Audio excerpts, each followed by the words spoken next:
oh, this online teaching thing actually may have some legs. So there may be some real value, and I think this internet thing is going to be a thing. And so I actually left graduate school before I defended my dissertation, before I had written my dissertation, to start a company to do online education.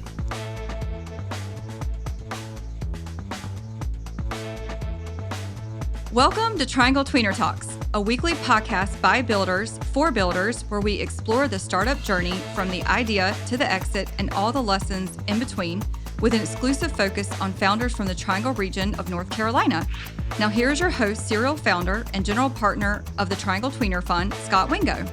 Welcome to this episode of Triangle Tweener Talks, an interview with Dr. Doug Kaufman, serial founder and PhD in psychology. This episode is brought to you by our amazing sponsors, Extensis HR. As a professional employer organization, or PEO, Extensis HR empowers tech founders and growing businesses to scale smarter. Extensis takes HR administration off your plate. They manage your payroll, do your recruiting, manage your employee benefits, retirement plans, compliance, risk, and more, so you can focus on innovation. For over 25 years, Extensis has leveraged a people-first approach, customer-centric mindset, and deep industry expertise to ensure employers have the tools needed to stay competitive in today's market. Bank of America, B of A's transformative technology group, helps game-changing tech businesses and founders realize their boldest ambitions across a wide range of technology sectors. With hands-on support, world-class resources, and an extensive network, B of A provides the stability and scalability that tech companies need to rapidly grow today and into the future. Lithios. Lithios Apps is a Triangle-based software design and development studio that builds custom mobile and web applications focused on quality and user experience. Lithios helps founders and teams bring products to life that drive growth, engage customers, and stand out in competitive markets. Lithios has worked side by side with founders whose products have gone on to earn millions in follow-on funding. LithiosApps.com. Whitney Recruiting Partners. Whitney Recruiting Partners specializes in recruiting top tech talent for growth stage startups in the Triangle. Whitney targets industry-specific entrepreneurial employees who drive immediate results through a fast, accurate, and scalable recruiting process. They have a special offer for Triangle Tweener Talks listeners, a free survey for one of your openings through their database of open talent. Robinson Bradshaw. They are a full-service business law firm with a passion for supporting the Triangle's entrepreneurial startup ecosystem. Learn more about Robinson Bradshaw's startup and venture capital practice at robinsonbradshaw.com. Eisner Amper, formerly HPG, one of the world's largest business consulting firms with a dedicated technology practice, offering outsourcing, accounting, tax, and advisory services. Eisner Amper's experienced professionals serve more than 2,000 tech companies, from early-stage startups to public enterprises. Discover how Eisner Amper's stage-specific solutions and industry expertise can help you achieve your milestones, whether you're a startup, doing some international expansion, working on M&A, or an IPO. Learn more at eisneramper.com/tech. Some of the best founder stories on Triangle Tweener Talks that we've had so far have featured big ups and big downs. This is what Joy Bogia calls the rocket coaster. Well, today's guest, Doug Kaufman, aka I call him Dr. Doug, has been on the founder rocket coaster since 1998. In this conversation, we talk about his first startup, ClearTXT, and its successful exit, how he got ousted out of his second company, Spring Metrics, and then it was time to go back up the rocket coaster at Translope. We'll get an update on Belongly, which he founded to help solve the mental health crisis in the U.S. back in 2020. And finally, what he's up to with Robbie Allen at Automated Consulting Group. While he's not a clinical psychologist, Dr. Doug shares his personal thoughts on founder mental health, which I think is a very important discussion every founder should hear and think about. Starting companies is hard, it can be lonely, and really mess with your mental health. Even though he's been riding the rocket coaster up and down for about 30 years now, Dr. Doug always does it with a sense of humor, self-deprecation, and he always takes time to help other founders. And now here's my discussion with Dr. Doug Kaufman, who also has the best founder hair in the Triangle. Enjoy. Dr. Doug, we've been trying to make this happen. I appreciate you taking time on a Friday, of all things, which means you have a blazing Friday social plan that we're sneaking in front of. Appreciate you taking time to come on Triangle Tweener Talks. I'm happy to be here, and I wish I could say that it's been challenging to get me on here because my schedule is so jam-packed, but I don't think that's exactly why. You've been busy doing something. I don't know what it is. I've been busy doing some things. Yeah. So, no, I'm really happy to be here, and I really appreciate you asking me. Absolutely. Yeah. So let's go back to the beginning. I saw on LinkedIn you went to VCU. Are you from Virginia? No, I was born in New Jersey. My whole family is from Brooklyn, and then we moved to Bethesda, Maryland when I was 10, and that's where I grew up. And I did my undergrad at Maryland, go Terps, and then I went to upstate New York to do a master's program, and then I went to VCU to do my PhD, go Rams. Gotcha. Yeah, and lots of things in between there. Yeah, what all did you study in those sequences? Well, it was psychology the whole way through once I picked a major. But at first I really had no idea what I wanted to do at all. I was pretty lost. And so I actually took a year off of school after my freshman year and spent a year in Connecticut working in my uncle's factory. So I started on the loading docks, and then after crashing a forklift or two, which I actually did, got promoted up to the assembly line, which I think that was punishment for crashing. Or getting away from my forklifts. Yeah, it was rough. Right, that's right. You're killing our profit margins by crashing all the forklifts.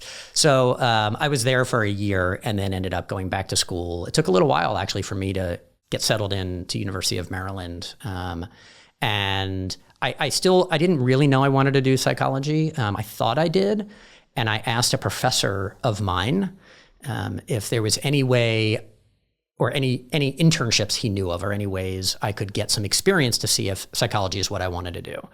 And he came back to me a week or two later and said, you can work for me. And I said, great, where do you work? And he said, I work at the Walter Reed Army Institute of Research, which is the research portion of the Walter Reed Army Medical Center. Mm-hmm. And that was an incredible experience. It was actually in a sleep lab. So I learned to do research. I learned a lot about sleep. I actually got my first publication working there as an undergrad. Neat. And that kind of set me on the path to go to graduate school. Cool. And then what was it about psychology that interested you then and continues to interest you? Well, I can answer that two ways. One is what I thought at the time, and then what I actually think now. Let's do both. Yeah. Okay. So at the time, I thought it was because I was really interested in how people thought and behaved and why they did what they did. So that's true, and that has been true from day one and still is true today. I am very interested in human behavior and how humans think and feel and why they do what they do. Is it predictable or total random after you've been at this for a while? A lot of it is predictable, but it really depends. There's a lot of nuance, and it depends what kind of person you are, and if you have disorders, if you're healthy, there's so much. But I think over time, I learned that I was really interested in why I had so many challenges growing up. And so this was not I think there's a joke if you become a clinical psychologist or a therapist, which I'm not, but if you become a therapist, people often say, you became a therapist to fix your own problems. Common joke. But I think I became interested in just how people behave and why they do what they do, because I really did not understand why I was doing a lot of the things I was doing and why I struggled as much as I did as a teenager. And so, I think that's probably why. Yeah, interesting. Okay, so then you go and you get your PhD in that, and then what happened when you graduated? What happened when I graduated? So actually, if we go a year before graduating, so I had been making websites for my classes that I was teaching. So as a graduate student, I was lucky enough to have courses that I took. I got paid to be a research assistant, and I got paid to teach. So that was great. So on the RATA train. That's right. And so I didn't come out of school with debt, which was, thank the schools for offering me that. So that was very appreciated. But this is how old I am. This was at a time when students didn't even understand why they had email addresses, and I had to convince them to activate their email addresses at school. So for me to create websites for my classes, I had to learn some very basic, I won't even call it coding. I had to learn basic HTML and how to make a web page. And so I had started making websites for the classes I was teaching. And the reason I did that was, one, I was just interested. I thought it was cool. And two, was that I would pay attention to what they were struggling with in class. And then later, I would try and write out in as simple terms as I could, in plain English, the explanation to what was going on that day, like what they struggled with. And then I would put it on the website and I'd tell the students it was available. And what started happening was students came to me and they said, this is way better than the book. Like I don't understand anything when I'm reading in the textbook. And then I go look it up in the glossary, and now I'm twice as confused, and you gave an okay explanation in class, but this is way better, do more of this. And so that got me on a path to saying, oh, this online teaching thing actually may have some legs. So there may be some real value, and I think this internet thing is going to be a thing.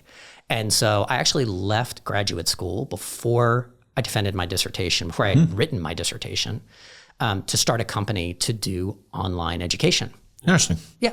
So that's actually, I started a company called Alley Dog, which ironically enough, I just sold a few months ago. I've had it all this time. It was a slow burn. So it's been for sale since 2001. And finally, no, that is not true. When did you start Alley Dog? 2001? No, I started it 1990. Oh gosh, 6? Wow. 7? 30 years. Yeah. Somewhere in there. Yeah. Yeah. And so it grew over time. And actually, once I started with that, I didn't know anything about venture capital or angel investing, anything, because I mean, why would I? I was on a path to become an academic. That's really what I wanted to do. Mm-hmm. And so I said, I need money for this thing because I need to hire some people to help me. So what would be more fun than having this one startup that I don't know what to do with, but to have 2 startups that I don't know what to do with. But this other one, this other idea I had knew would make cash quickly. I'll say legally. It was legal. I'm only kidding. I'm trying to make sure your listeners are staying with us. So what I did is this was when home computers were just getting popular and people had no idea how to use them. Mm-hmm. And they would run into problems. And so what I did is I hired a couple of high school students that were brilliant at fixing computers. I put some flyers out and said, in-home computer repair, $75 an hour. And the phones just never stopped ringing. There was no Geek Squad, no Nerds for Rent, none of these. And so I actually had to hire more high school kids. It just blew up. And this is one of the things I know now that I didn't know then in my early days of entrepreneurship. Not only did I have product market fit, I had very strong market pull, and I should have just stuck with that. And I'd be sitting on your side of the table interviewing knuckleheads like me, but I didn't. So it grew very quickly. I had to learn how to fix computers. I was literally sitting outside people's houses on a Sunday afternoon reading PC Repair for Dummies before I would go in to fix someone's computer. I just had no idea what I was doing. I have a retro brand name for this. You know, college hunks moving junk. Yeah. High school geeks making tweaks. If you'd only known me back in 96. Where were you? You could have saved me so much pain. Anyway. I could picture the graphic of it. Oh, God. Well, going back to that time. So both of these were actually going well. When I met someone who was friends with the founder of a company called Blackboard, which was an ed tech company at the time, and he said, hey, you should really meet Michael Chasen, the founder and CEO of the company. Up in Baltimore, right? It was DC, downtown DC. Yep. And so that is what got me an intro to Michael Chasen, which started a interesting conversation and path towards Blackboard. Yeah, cool. And Blackboard is one of those famous Southeast companies that was doing ad tech. And so when did you join? Pretty early on? Where were they in their journey? So it was 1998, I think, when we met. They were early. They were transitioning. They were very much a startup. And they were transitioning from software to online. And so the reason he wanted to talk to me was he said, hey, this thing you did with Alley Dog for psychology, we want to do something like that for every subject matter we're going to cover. And by cover, they just mean like give teachers the ability to have a course site, right? Mm-hmm. And so, Alley Dog, it was just very content rich. I had written every word of it at the time because I knew psychology. So he's talking about all these other subject matters. And he said, can you provide content for all the other subject matters like you did for psychology?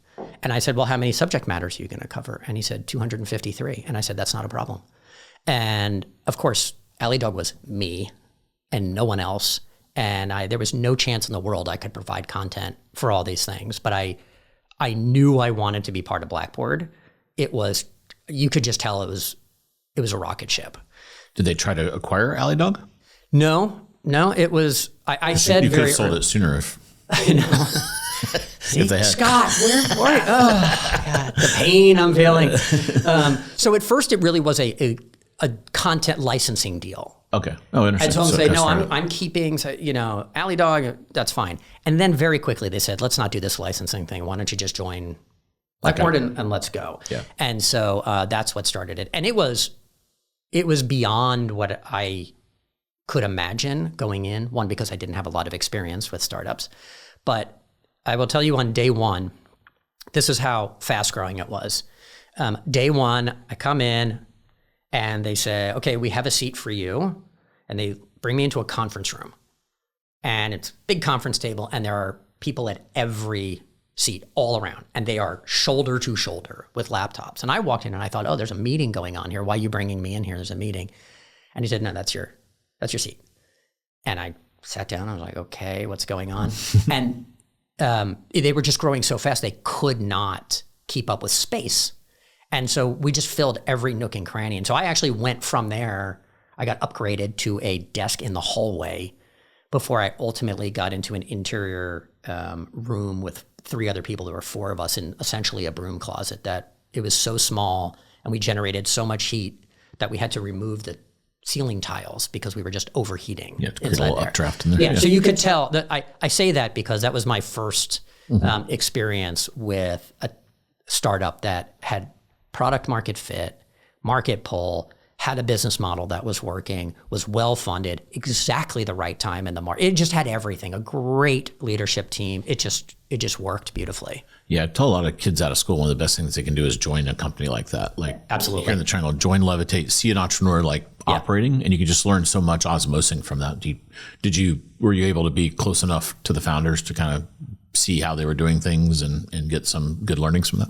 Yeah, so I did not report directly to the CEO or the C-level people, but it was a tech startup, right? So they were very open with things. So I had lots of interactions with them, lots of communication with them. I got to see a lot of what they did, but also the person I ended up reporting to was a guy named Todd Gibby, who was not only brilliant and incredibly driven, but he was also just through and through just a really good human being. And so he taught me a lot about leadership and also gave me exposure to things that were happening at the leadership level. So I learned a lot, kind of like a second order effect. Yeah. And then did you shut down Geeks Making Tweaks, or was that still, were you running all these other things? So no, you still kept AlleyDog going. I kept AlleyDog because, it could just be a hobby. It didn't require anybody else but me at the time. That was, from a financial perspective, that was a mistake. But I don't regret it. Had to pick a lane. Yeah, well, I would not have become whoever I am today. I would not know what I know and have if I didn't have this incredible experience at Blackboard. It helped me in many ways. So I'm very happy that I did it. So you started there at 98. How long were you at Blackboard? I was only there 2 or 3 years. And then I left. It's funny to say this, but the company was growing so fast that it just felt corporate by the time I was leaving. And I knew it was time for me to leave when I ended up on the product development team. And we had this interesting experience where, this won't surprise you, where the product document, the requirements documents, were these massive, they were like books, right? And we were doing updates to the software every 8 months, 12 months, whatever it was. Blackboard people, don't be mad at me if I have the timeline wrong, but it was not continuous updating, right? Yeah. And so I remember being in this meeting and we had this gigantic requirements document, which had, 400, 500, whatever requirements. And this just made no sense to me at all. And so I said, I have a suggestion.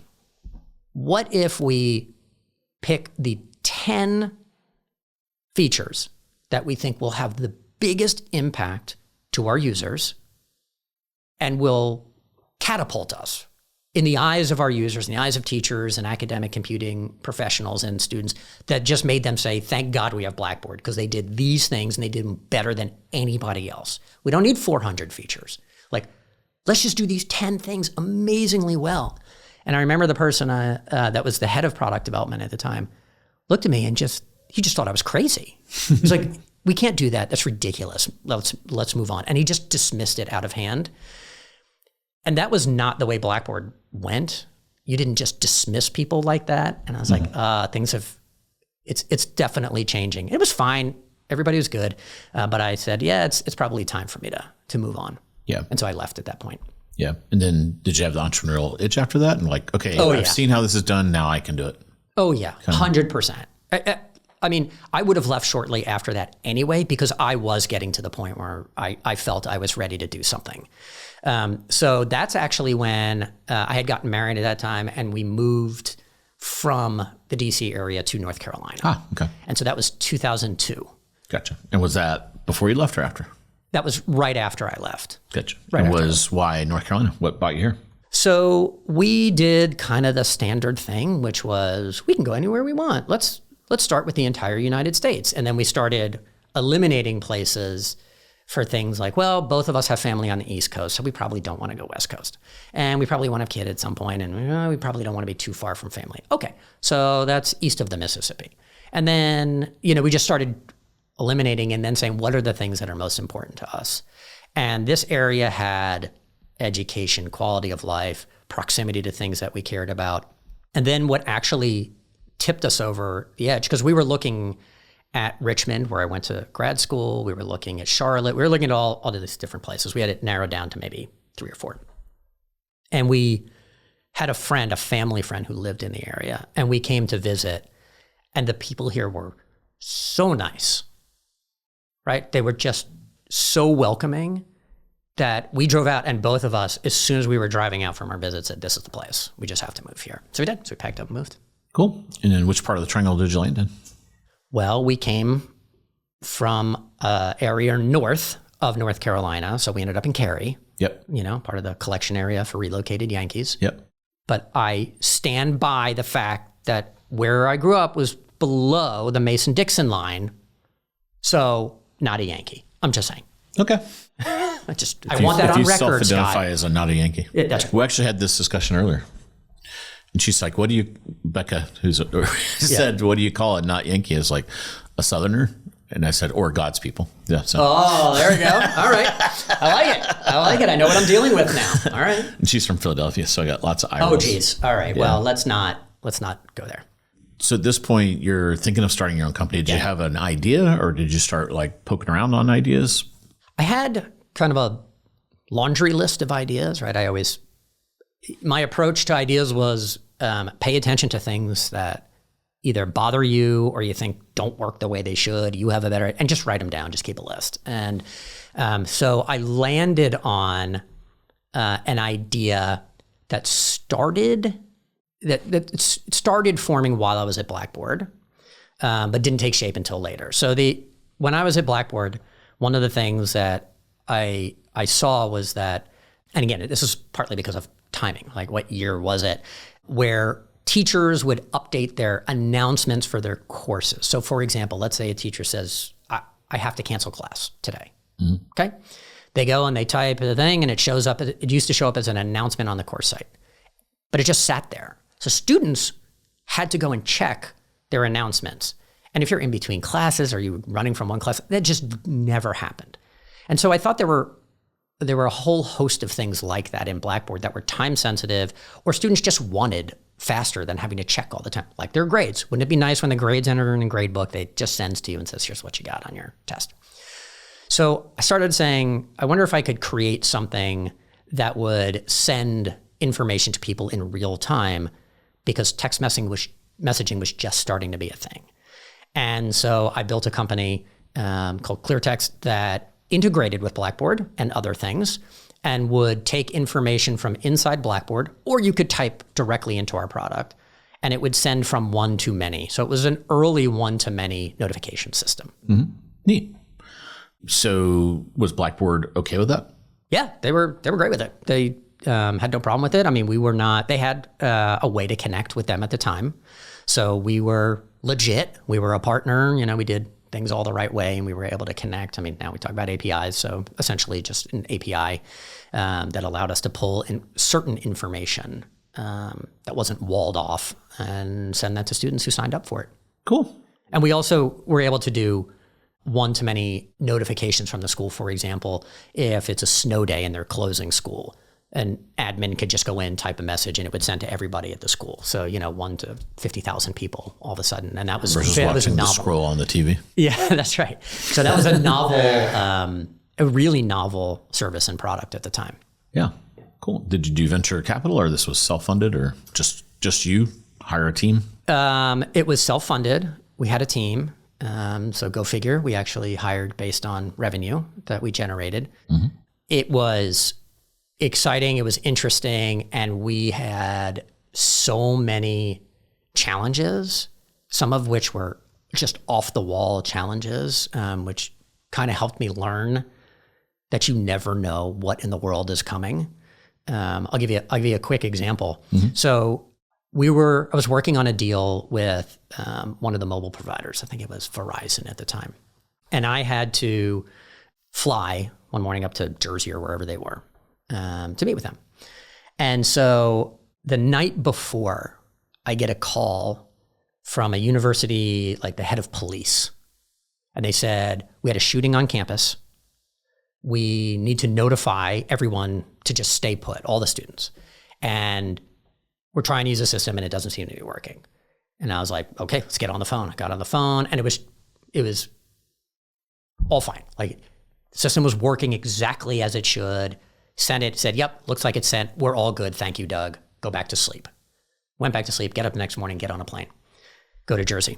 I land, my phone is just going crazy. And it's people that I work with saying, have you seen the news? And I said, which news? And they said, all the news, CNN and all of them. Mm-hmm. I said, no, why?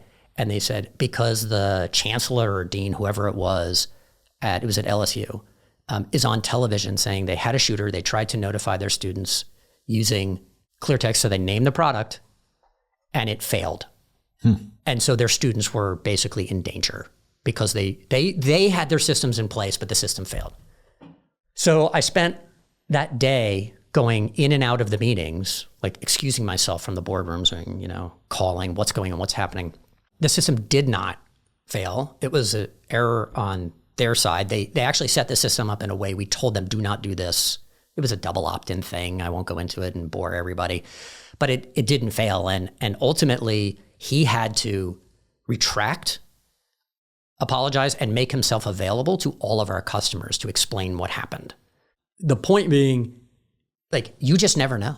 Yeah. You never know what's coming. And in fact, as soon as we got done with dealing with that, we got sued by a patent troll.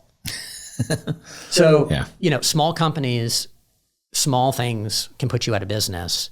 So dealing with problems like this, I thought for sure every day, like things are going great. And then the next day it's like the head of LSU is saying our system sucks or fails when there's an emergency. And then as soon as we resolve that, a patent troll comes along and you can't fight a patent troll if you're a small company. It's like $1 million if you're going to lose, right? Yeah, the lawyers tell you should just go ahead and settle. You're like, right. That's not right. I don't have any money. How am I going to settle? Yeah. So you just never know. And that was, for all the things I saw prior, that was really the first time I learned just how chaotic startup life can be and how you never know what's going to happen. And you have to have the right frame of mind to actually look at those things as really interesting challenges that you're just going to deal with and not worry and not panic over these things all the time. So, yeah, awesome. What was the end of the journey for ClearTXT? So we actually sold. We were acquired by a competitor. So that was a good outcome. Another first I learned from Glenn Kaplan, who was my attorney at the time. So the deal fell apart. So they were trying to acquire us, and did I walk away from the table first? I don't know. One of us walked away from the table first. And Glenn said, don't worry. He said, every deal dies twice. before it actually happens. I said, oh, so we're on track. He's like, you're on track. I was like, good. So we actually got back to the table again, and then the other person walked away. I don't remember which one it was this time. And I'm like, okay, we're right on target because now we've walked away twice. So hopefully the third time. And the third time actually was the charm. Yeah. Yeah. Cool. So, and then did you have to go work for them in an indentured servitude kind of a fashion like sometimes happens? not at all. What they actually wanted was our clients, because one of the interesting things about this was we were direct competitors. And in fact, they had several former Blackboard salespeople working for them that I knew. They were great people. And in fact, so they had lots of funding. I think they had raised $30 or $40 million in funding. We were bootstrapped, right? And my friends used to call me from there and say, we are going to kick your ass. Like, you should, Doug, just stop. Like, go do something else. We're going to crush you. And I was like, oh, yeah, you probably will. And say, our technology is better. Yep, your technology is better. Doug, I'm here. So I'm going to, close every deal. I'm like, yes, you probably will. And all those things. And what happened was every time we went head to head with them, because these are school contracts and government contracts. So you have to have RFPs and, you got to respond to them and there's a bake off, right? Almost 100% of the time we won. And every time I would call my friends and go, I don't understand what happened. we went head to head and you have better technology and more money and you're there and all of that. Like, what happened? And he's like, shut the hell up, Doug. And they would hang up and then we'd start the process all over again with the next prospect. So really what they in their mind, they had superior technology, possibly, better everything, but we had far more clients and they charged significantly more and what have you. So they just wanted to acquire all these contracts and then upgrade them and charge more. What was your secret? Why were you winning these RFPs? Just to come in underneath them on the price, or? No, it was, we were so focused on the customer, what their needs were, why they needed this. I mean, there were so many times I said, we're going to use this for X. And we said, it's just not going to work the way you want. I understand why you want to do that. It's not going to work the way you want. I don't think you should buy. Right? That's how focused we were. Like, we only wanted it to work for you. And we really spent a lot of time listening to them. I think, like many well-funded startups that have to grow very fast. I mean, you know what you have to do when you have VC money. I think they were focused on closing deals and making sure clients got their product and got it installed properly and they had a good experience getting the product up and running. That's all fine. But I don't think their motivation was necessarily, let's understand exactly what the client needs, why they need it. Let's show real empathy towards them and build a product and a service that shows that we understand and empathize with them. And we did. And I think that was the pure differentiator. Yeah. And as you get, sometimes venture funded companies make the mistake of not having a filter and they'll just let anyone in the boat. And then, that ends up with a set of customers that aren't happy with the solution that doesn't fit them. 100%. In fact, I think I just wrote about this a few weeks ago on LinkedIn, that this actually came back when I was at Transloc. And for a little while, people used to say, Doug doesn't like revenue because of this very thing, because I wouldn't allow us to sign deals with customers that looked like our product was not going to work for them the way it should. And so I would not okay some deals that were good deals. Salespeople love that. I know. Oh, Doug hates revenue. It was a thing for a while. Yeah. Like, I swear I don't hate revenue. I love revenue. You like good revenue. I like good and long-term revenue. Yeah. Yeah. Yeah. Cool. So after ClearTXT, you had your first successful entrepreneurial venture as a founder. What came next? So I took a little time off and went back to spend time on Alley Dog. Mm-hmm. That was still there. Yeah. And I said to my wife at the time, I said, I actually think I could start making some money with Alley Dog. Like, I think there's a business here. And so she's like, oh my God, are you actually going to try and make this thing a business again? I said, yes, I am. But I put some KPIs on there. I put some goals. I said, I think I can generate X dollars in 3 months and traffic, like double traffic or whatever in 3 months. And if I can't do that, I'll go do something else. And I actually did way better. So I was like, oh, there's a business here. But while I was doing that, one of the ways I was generating revenue is that I was creating digital products like study guides and things like this. This is early days, right? And ebooks, things like that. And I started noticing that I couldn't find a good product that would show me who was coming to the website, going to these sales pages, who was buying, who was not buying, in a way that would allow me to understand, I get it now why that person bought and that person didn't. And now I can do whatever tweaking, editing, whatever I need to do to start converting more visitors. And so this was before Google goals, whatever they were called. Is it goals? For analytics, Google Analytics goals. Yeah. It was right before there. And so I actually contacted a developer friend of mine and said, can you build this thing for me that would help me like track how these people got to the site and where they were going on the site? I said, yeah. There was software for that, but it was really expensive, like Core Metrics and Ommetry. Yeah. And it was like $200K installed. Yeah. It's crazy a year. I was only short about $198K. Yeah. Or I could have had Core Metrics. Not appropriate for AlleyDog. Not at all. And so I started talking to some other people locally about this thing and saying, I'm having this problem. Are you having this problem? And a bunch of people said, yeah, I'm having this problem. And I said, oh, okay. Maybe I should make this thing into a product and sell it. But before I did that, one of the people that I talked to said, hey, we're starting this, this new accelerator called the Triangle Startup Factory. You should apply for that.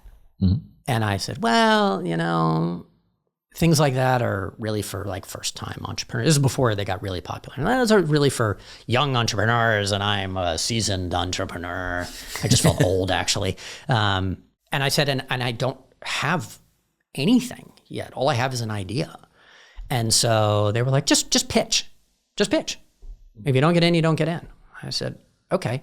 So one of the things that we did ahead of the pitch is we went and talked to a bunch of local companies. And we told them the problem. We asked if they had the problem. They said yes. And we told them how we were going to solve it. And we said, if we build this thing, will you become a charter member or a beta customer or whatever and actually acquire it and use it and test it for us?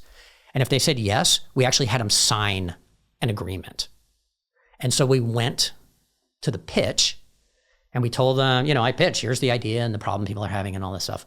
And I said, and oh, by the way, we talked to 12 local companies, just 12, and all 12 have signed contracts that they will be the first customer. So I presented them with 12 contracts. And that was how I ended talk. And I walked out and we got in. And I don't think it was because it was a great presentation. I think it was because they said, okay, these guys seem like they're actually onto something. Mm-hmm. So let's let them in. Yeah. And that was with Chris Hively's group and what have you. Yeah. And so he's been on the podcast. Yeah. Yeah. Mm-hmm. That's right. And so that was actually the beginning of Spring Metrics. Gotcha. Yeah. Cool. Who was the co-founder of Spring Metrics? So there were 4 of us. Wow. There was myself, there was Scott Lacey, who was one of the original 10 people in Blackboard. So that's when I met him. There was Anthony DeMarco, who's an amazing engineer, and Shannon Bauman. Wow. And Shannon has so all 3 of them are technical.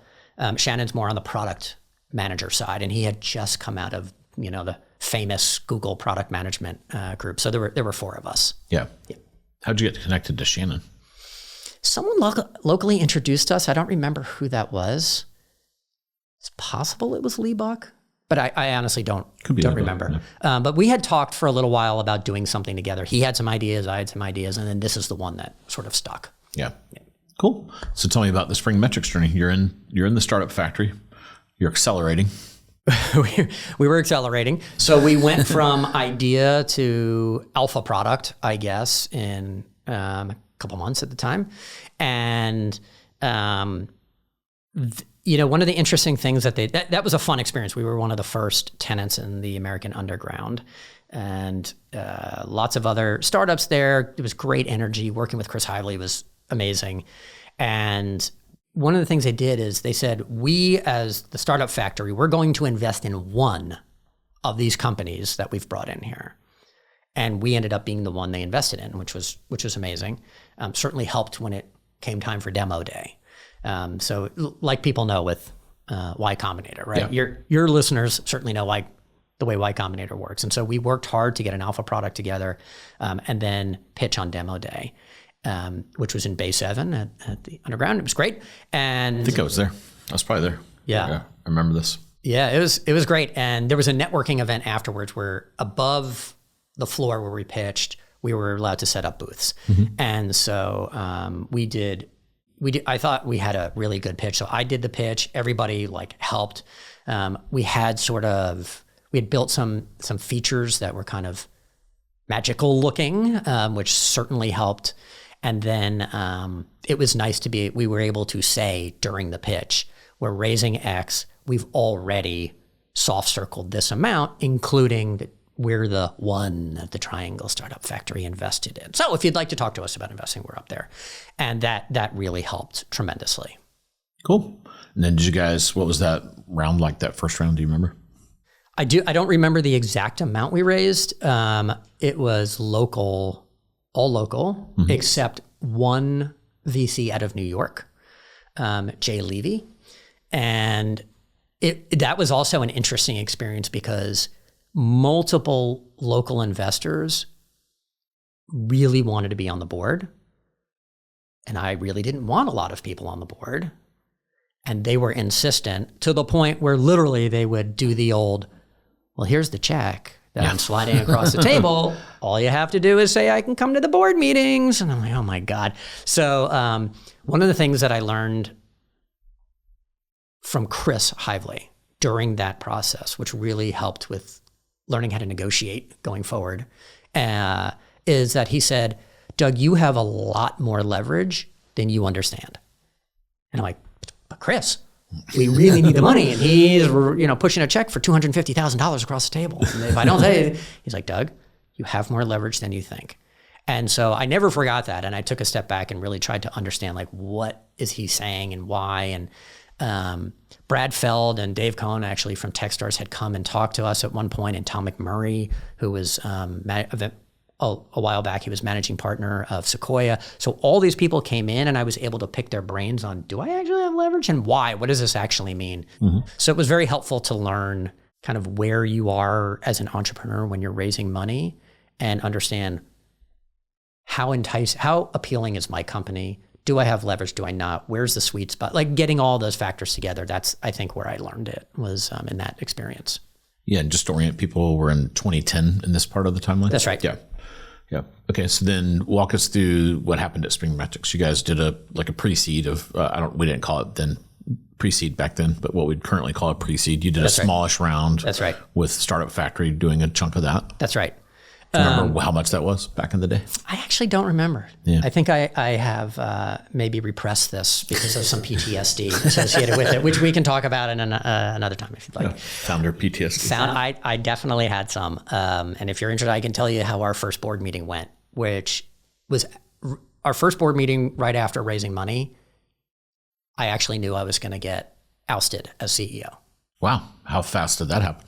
It took a while after, but I knew in that meeting I was screwed. Because you had like some big personalities or something, or like what was going on? We definitely had big personalities.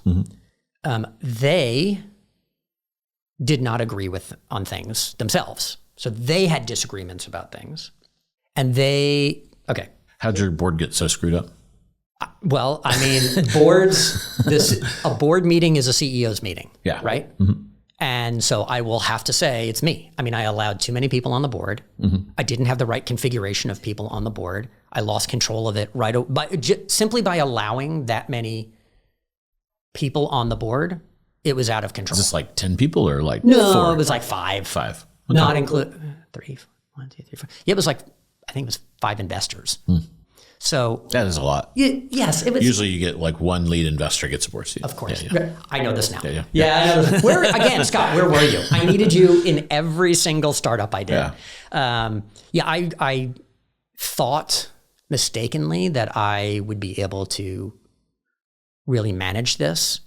And it was clear very quickly they were having no interest in me managing anything. The other thing that happens is early stage investors, there's a profile for these people, and early stage investors are idea people, because they're like, have you tried this? Have you pivoted that? So then you get 4 or 5 of them in a room, and it's just like constant changing of strategy recommendations, which is hard to navigate. Yeah, I think maybe if, and by the way, I did learn how to control this and how to actually lead a board meeting the way a CEO should, which is, that is my meeting, not in a controlling way, but you are there to support me. And I understood how to do this later. But this experience really was the catalyst to me learning how to do this properly.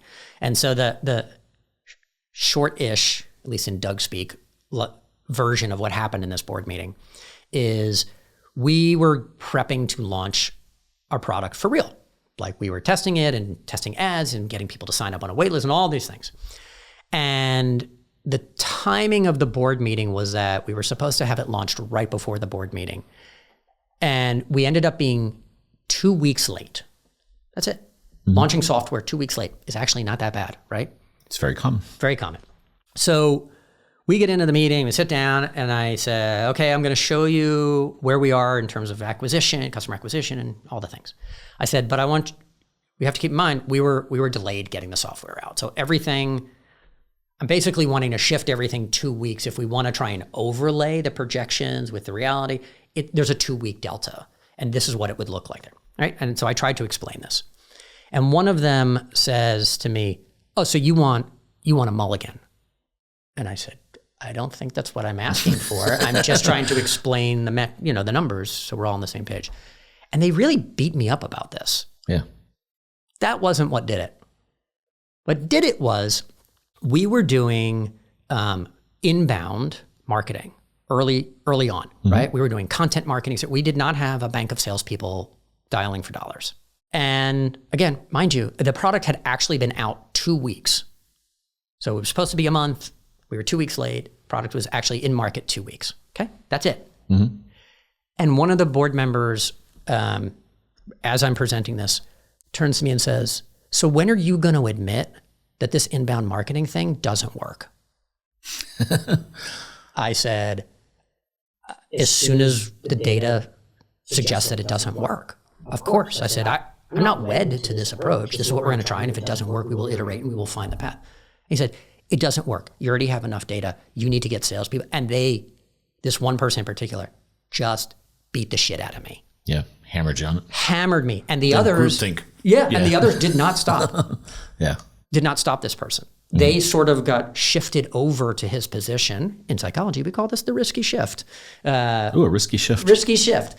And so two things happened right after that meeting. So co-founders were in the meeting with me, right? So they all leave. I don't know how much cursing we can do on this podcast. We just put a little E on there. Okay. So I will curse because I will tell you exactly what I said. So they leave the office. I turned to my co-founders and I said, what the fuck was that? And they said, yeah, that was not good. I said, you all do understand I'm out. Like that person that came at me that hard, he wants me out already. They're like, they were like, what are you talking about? You just didn't handle it well. You could have handled it better. Maybe you were defensive, like whatever. And I said, no, that person is going to try and get rid of me. So that's one thing. The second thing that happened was our investor from New York called me and said, what the fuck was that? And he said, you shouldn't even be trying to sell. You should not be trying to get money. You have no product market fit. And that was the beginning of infighting with the board. Yeah. Because he was saying, stop trying to get dollars in. We don't even know if anybody wants the product yet. And local investors to the triangle, they hear that, at least at the time. I think they've evolved since. But at the time, what they heard was, in their minds, Silicon Valley tech bullshit. You don't know how to create a business. You know how to create tech, get lots of people to use it, and never make any money. We know how to create businesses, and that's what we're trying to do here with this company.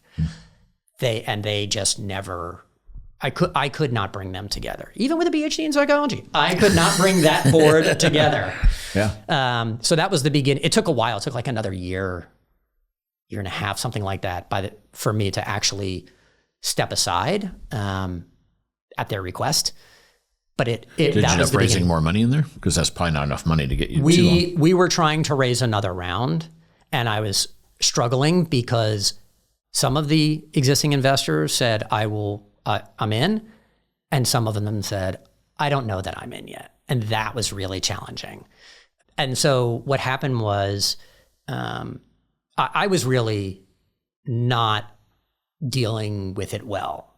I was investing every ounce of energy I had, every brain cycle I had.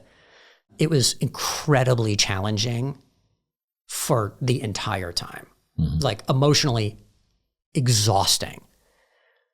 To the point where I think towards the end, I couldn't answer basic questions about business at all. My brain was just mush. And so I get a call one day from Tim Huntley, who is just, you know Tim, he's just a great person. And I sort of had a sense, I was like, oh, this is, I love hearing from Tim, but this is probably not a good call. And so he was the one that said they would like you to transition out. And I think I spent maybe 5 minutes trying to talk them out of it, maybe, but I knew. Whenever someone doesn't have the guts to kind of like address you personally, it's always like a signal to me that's like. Yeah. So Tim actually covered in my mind, he covered. I don't think he never said he was covering for them, but he said he was in these meetings with the board. He wasn't on the board. He was an observer at the time. He said, I asked them if I could be the one to tell you. Okay. That's different. Yeah. However that happened, I was glad it was him because I trust Tim and like him. So it was fine. But I mean, you got shoved by a friend instead of some random. I did. Yeah, okay. I did. At least he didn't do it in my back. I could see it coming. I'm like, oh no, Tim, keep that knife away. And he's like, Doug, I must. Just take it. At 2 Huntley. Yes, that's right. Yeah. So that was how I ended up being moved out. And then they brought someone else, Peter Bourne, in. They said, that's our guy to be the CEO. And we'd really, this is not how they said it, but this is how I choose to remember it. Mm-hmm. They very nicely asked if I would be willing to spend 3 months helping Peter get up to speed and help with that transition. And so I did. And that's what got me.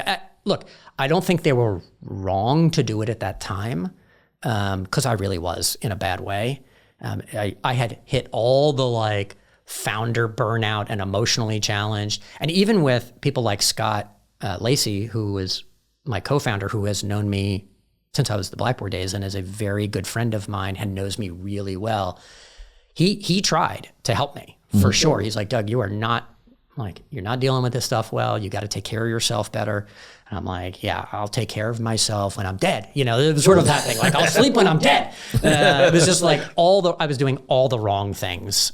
So I don't blame them for the decision. The way they did it was really unfortunate, and I would never want someone to have to go through that. Yeah. Startups are hard. Startups are really hard.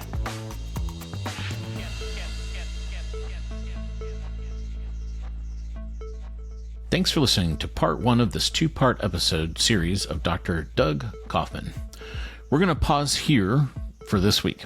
As a reminder, we explored Doug's early journey from psychology into entrepreneurship, the creation of AlleyDog, his time at Blackboard, and the founding of ClearTXT. Be sure to join us for part 2 next week as we dive deeper into the lessons learned and what came next for Dr. Doug. For more tweener content, check out the Triangle Tweener Time Substack at tweener.substack.com. For more tweener content, check out tweenertimes.com. Thanks for listening, and we'll see you again soon on Triangle Tweener Talks.